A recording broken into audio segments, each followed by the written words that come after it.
I have never seen in my lifetime or in modern political history any presidential candidate trying to discredit the elections and the election process before votes have even taken place. It's unprecedented. It happens to be based on no facts. Every expert, regardless of political party, regardless of ideology, conservative or liberal, who has ever examined these issues in a serious way will tell you that instances of significant voter fraud are not to be found, that, keep in mind, elections are run by state and local officials, which means that there are places like Florida, for example, where you've got a Republican governor who's a Republican appointees are going to be running and monitoring a whole bunch of these election sites. The notion that somehow if Mr. Trump loses Florida, it's because of those people that you have to watch out for, that is both irresponsible and, by the way, doesn't really show the kind of leadership and toughness that you'd want out of a president. If you start whining before the game's even over, if whenever things are going badly for you and you lose, you start blaming somebody else, then you don't have what it takes to be in this job. But the larger point that I want to emphasize here is that there is no serious person out there who would suggest somehow that you could even rig America's elections, in part because they're so decentralized and the numbers of votes involved. There's no evidence that that has happened in the past or that there are instances in which that will happen this time. And so I'd advise Mr. Trump to stop whining and go try to make his case to get votes. I don't even really know where to start on answering this question. Of course the elections will not be rigged. What does that mean? The federal government doesn't run the election process. States and cities and communities all across the country, they're the ones who set up the voting systems and the voting booths. And if Mr. Trump is suggesting that there is a conspiracy theory that is being propagated across the country, including in places like Texas, where typically it's not Democrats who are in charge of voting booths, that's ridiculous. That doesn't make any sense, and I don't think anybody would take that seriously. I want to ask you here on the stage tonight, do you make the same commitment that you will absolutely, sir, that you will absolutely accept the result of this election? I will look at it at the time. I'm not looking at anything now. I'll look at it at the time. If the vote is fair, I'm confident that we'll accept. I will tell you at the time. If he'll either win or he won't win, and I believe he'll accept the outcome either way. I'll keep you in suspense. Well, if the election is too close, of course he wouldn't accept it. Al Gore didn't accept it, did he? I'll keep you in suspense. Joining me now, MSNBC chief legal correspondent Ari Melber is back. Rudy Giuliani is comparing the possible outcome of this election to what happened to Al Gore. Would you compare the two? There isn't much comparison. Al Gore said throughout, at this moment in that 2000 race, there wasn't even a question because Al Gore, unlike Donald Trump, had not sown any doubts, and both candidates said they would accept the outcome. That's how we always do it. The difference here is, absent a close race, absent any evidence of irregularities, you have someone repeatedly casting doubt on the very mechanism and fairness of our election system, even though, as many people understand, it is overseen locally by local officials in both parties. So this would have to be a conspiracy by many against one on a scale that is physically impossible based on how voting works in this country. And I just want to say, what Donald Trump is doing and implying is incredibly unprecedented, and that we haven't seen a major party nominee do this, and it is incredibly irresponsible, because what it does is take well-meaning people who might like his politics, which is fine, this is an election, and turn them potentially into doubters of our democracy, which is bigger than any single election. This is what we've heard. On Wednesday night, Donald Trump did something no other presidential nominee has ever done. He refused to say that he would respect the results of this election. Now, make no mistake, by doing that, he is threatening our democracy. He is basically saying, hey, we've been around 240 years, and we've always had peaceful transitions, no matter who won or who lost. Look, if you lose an election, I've lost elections, you don't feel very good the next day, do you? But we know in our country the difference between leadership and dictatorship, right?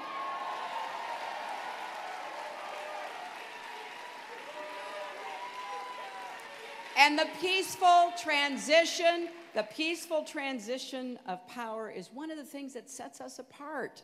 There's not going to be a President Donald Trump. That's not going to happen. Donald Trump will not become president. He's not going to be president. Donald Trump is not going to be president of the United States. Take it to the bank. Okay. I guarantee it. All right, all right. I think if he becomes the president, he'll make it great, because the States is already great. I think that man will be president of the United States right about the time that spaceships come down filled with dinosaurs and red capes. On that note, Tom, take it from me. How about that? Cheers, Tom. And then, of course, there's Donald Trump. Donald Trump has been saying that he will run for president as a Republican, which is surprising since I just assumed he was running as a joke.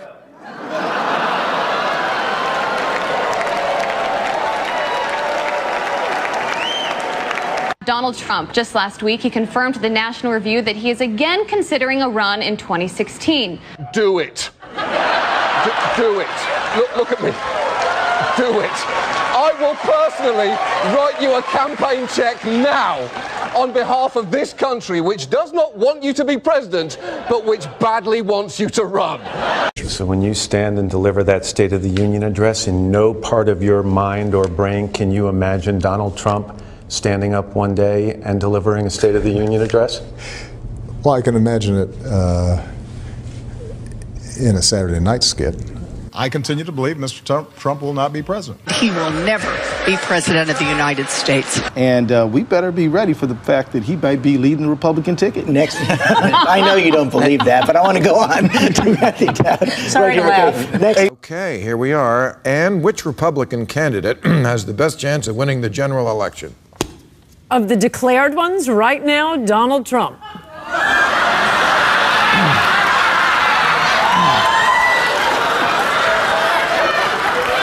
And so, right now, Mr. Trump, to answer your call for political honesty, I just want to say, you're not going to be president, all right? It's been fun. It's been great. I love you. But come on, buddy. All, let's say, cow poo-poo aside, there is zero chance we'll be seeing you being sworn in on the Capitol steps with your hand on a giant golden Bible.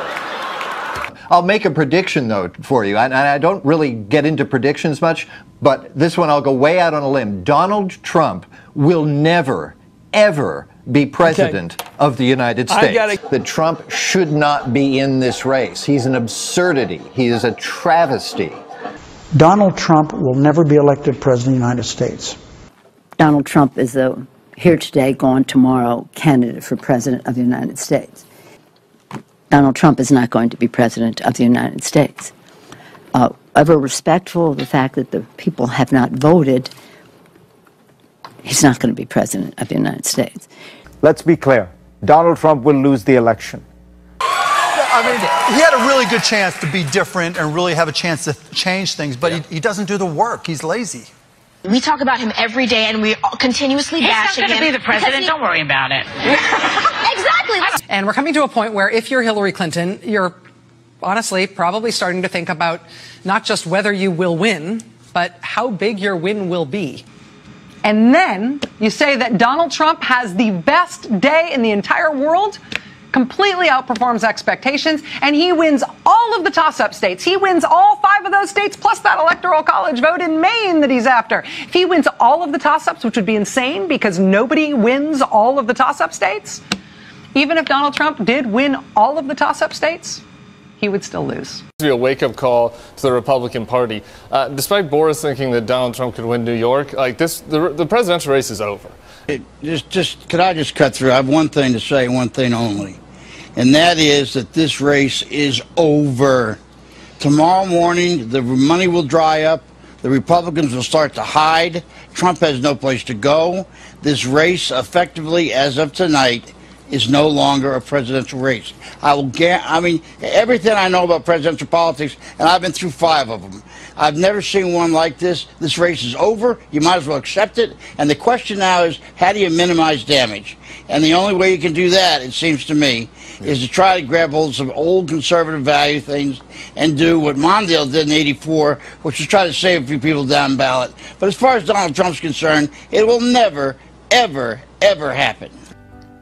President Obama will go down as perhaps the worst president in the history of the United States! Exclamation point at real Donald Trump. Well, at real Donald Trump, at least I will go down as a president. First and foremost, it's finally here.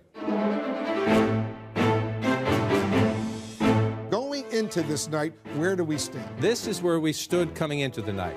268 to 204, so clearly an advantage for Secretary Clinton. Take a look here. If Donald Trump wins tonight, no matter who they voted for, take a look at these numbers here. 21% say they'll be concerned. 37% say they'll be scared. This is what both candidates want. They want to be living there starting January 20th of next year. Florida has been going back and forth, just changed again. It's only 11,000 vote lead just now. It changed. Math on your feet. I like this. The Empire State Building in New York City. Take a look at our running tally, the electoral vote. Anderson, this night is turning out to be a real nail-biter. All along, the Trump campaign has been saying that Florida's a must-win for them. And I mean, they can't win without it. Donald Trump will carry the state of Florida. You know, I'm guessing that the people in Brooklyn, I can see their fingers That's probably. The Hillary Clinton headquarters. Yeah, fingers probably bleeding because there's no more nail to bite. I wouldn't call anything encouraging for Hillary Clinton at the moment, to be honest with you, my friend. Wolf, the scene here is so different than it was a few hours ago when people were happy and relaxed. I have been looking around the room at people who are stone-faced. Some of them have been crying. This was a white lash against a changing country. It was a white lash against a black president. This is the people rising up saying it's time to listen to us. It's time to listen to us in Michigan and Wisconsin and work for the people. Hillary Clinton has called Donald Trump to concede the race. The larger point that I want to emphasize here is that there is no serious person out there who would suggest somehow that you could even rig America's elections. And so I'd advise Mr. Trump to stop whining and go try to make his case to get votes. Russia trying to influence our elections dates back to the Soviet Union. What they did here, hacking some emails and releasing them, is not a particularly fancy brand of espionage or propaganda. We were frankly more concerned in the run-up to the election to the possibilities of vote tampering, which we did not see evidence of, and we're confident that we could guard against. You had what was very clear relationships between members of the President-elect's campaign team and Russians, and a professed shared view on a bunch of issues. after my face, please. Yeah. After my election, I have more flexibility. Yeah. I understand. I transmit this information to Vladimir. Hillary, you're fired. Fired. Donald J. Trump is now president of the United States. President Obama is the ex-president. And Mr. Trump, for the moment, steps to listen for the inaugural What a great honor to be able to introduce for the first time ever anywhere the 45th President of the United States of America, Donald. On the shoulder. You adjust the microphone as you told, man. For their gracious aid. I am so sorry to my world. I am so sorry to my world. This is not what we want. We will face challenges. There's so much potential we will get the job done. for beauty and for devastation. We gather In this one moment, it's almost incomprehensible that they can exist right now. So, and we are grateful. So close. To impeach the congressman who won't impeach Trump. For more than a year and a half, the left has been trapped in the tightening grip of Trump derangement syndrome. It's a fun term, but does it reflect a real psychological issue? More and more psychologists say they're seeing the symptoms, specifically an overpowering fear that President Trump represents the end of the world. Light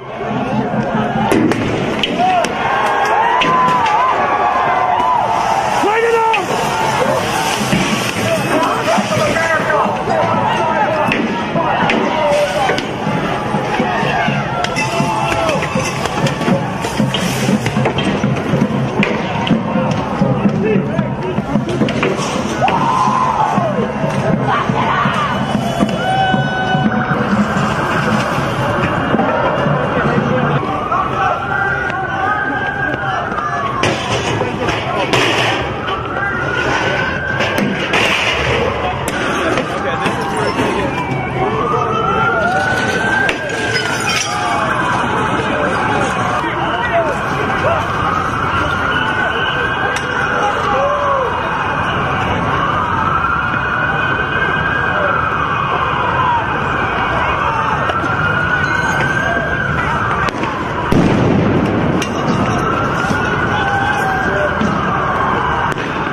Yes.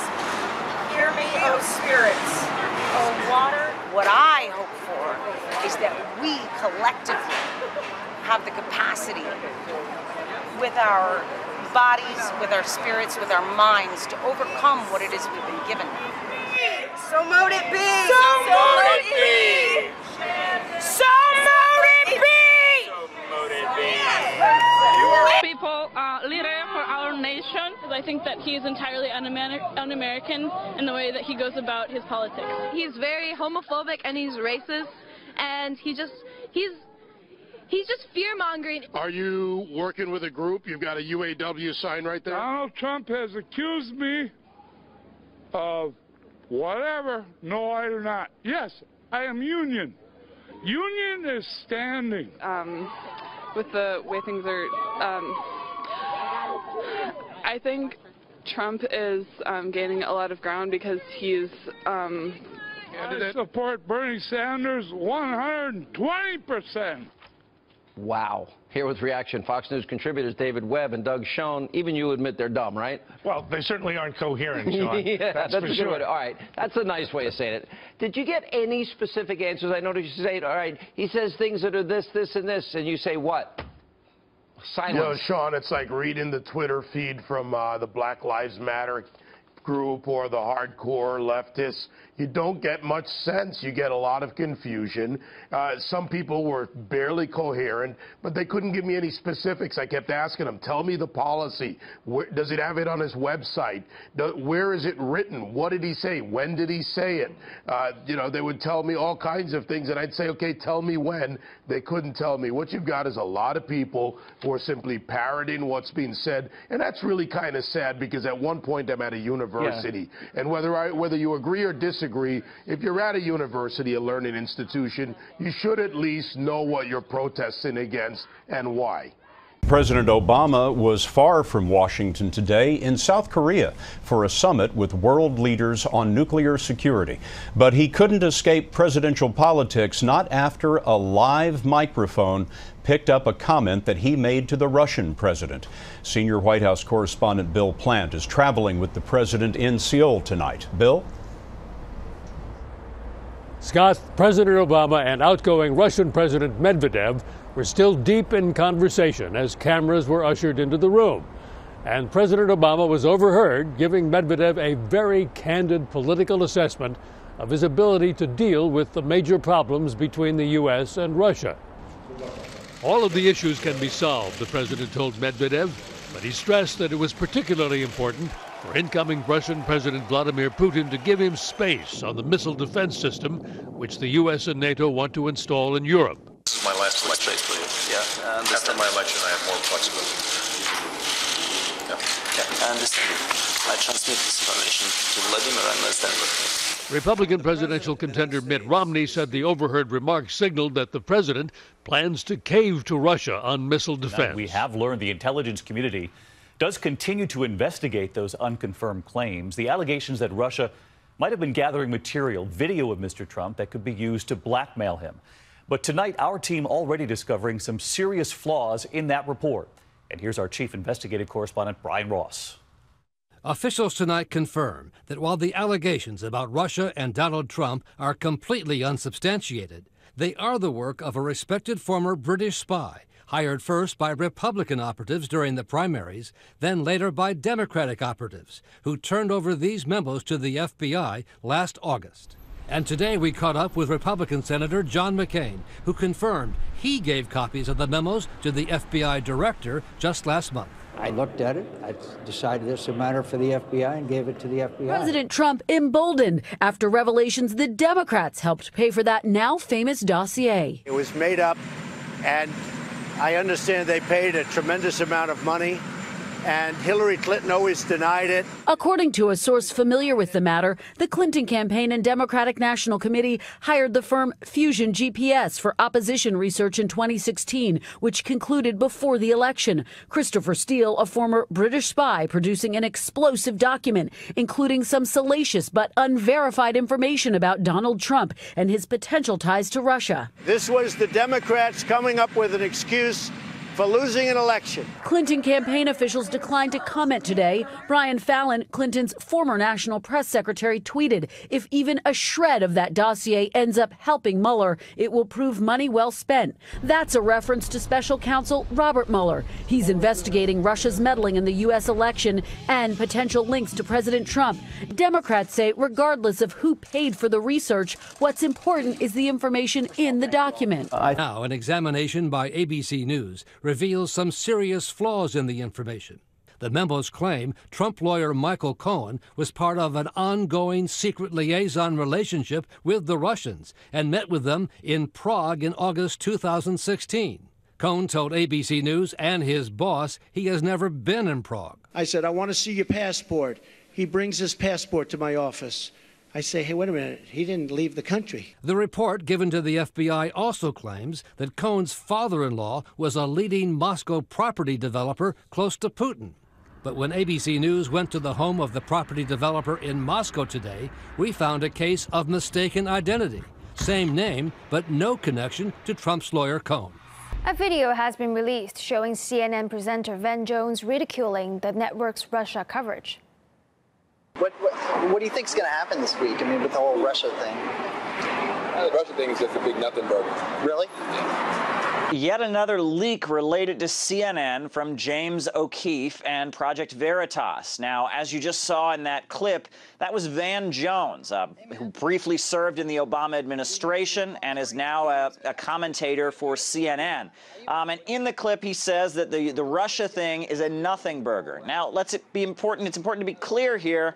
We don't exactly know what he's referring to about the Russia thing. Could be the Russian investigation, could be the allegations about Trump. The context of the clip clip is not exactly clear. This leak comes on just in the aftermath of another recent leak from Project Veritas. And John Bonifield, an important producer for CNN, says that the Russia story is, in polite terms, nonsense. That was just recently released as well. Producer for America's CNN News Channel has been apparently caught on camera saying the network's Russia coverage is more about ratings than solid facts. Investigative journalism group Project Veritas has released a hidden camera video conversation. Here's a clip, although RT's not yet able still to verify its authenticity. Then why is CNN constantly like Russia this, Russia that? Because it's ratings. Because it's ratings? Our ratings are incredible right now. But honestly, you think the whole Russia is just like could shit. I mean, it's mostly shit right now.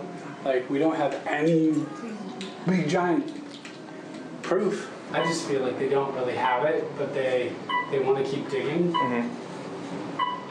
And so I think the president is probably right to say, like, look, you are witch hunting me.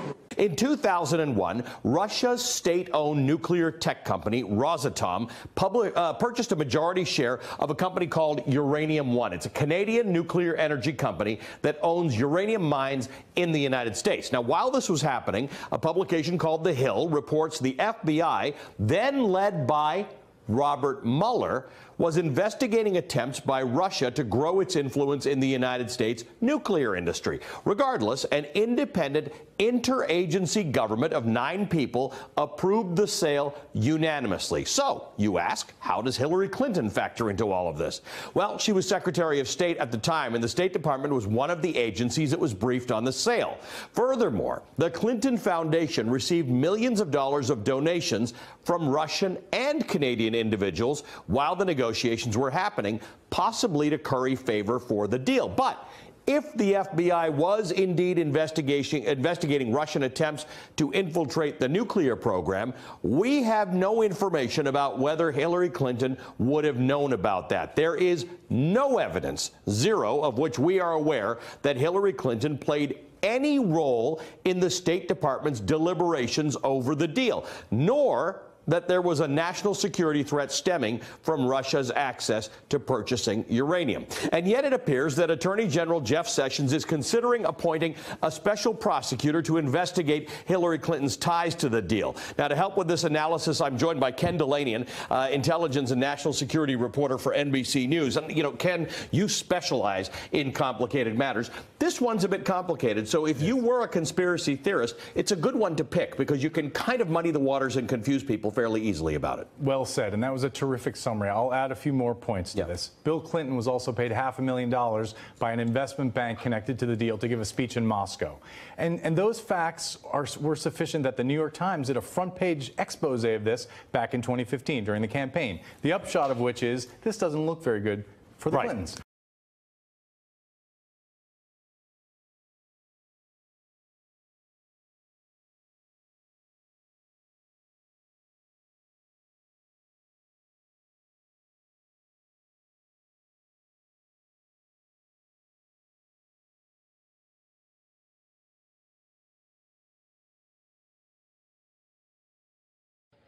Еще один серьезный вызов российской идентичности связан с событиями, которые происходят в мире. Здесь есть и внешнеполитические, и моральные аспекты. Мы видим, как многие евроатлантические страны фактически пошли по пути отказа от своих корней, в том числе и от христианских ценностей, составляющих основу западной цивилизации. Отрицаются нравственные начала и любая традиционная идентичность, национальная, культурная, религиозная или даже половая. Проводится политика, ставящая на один уровень многодетную семью и однополое партнерство, веру в Бога или веру в сатану.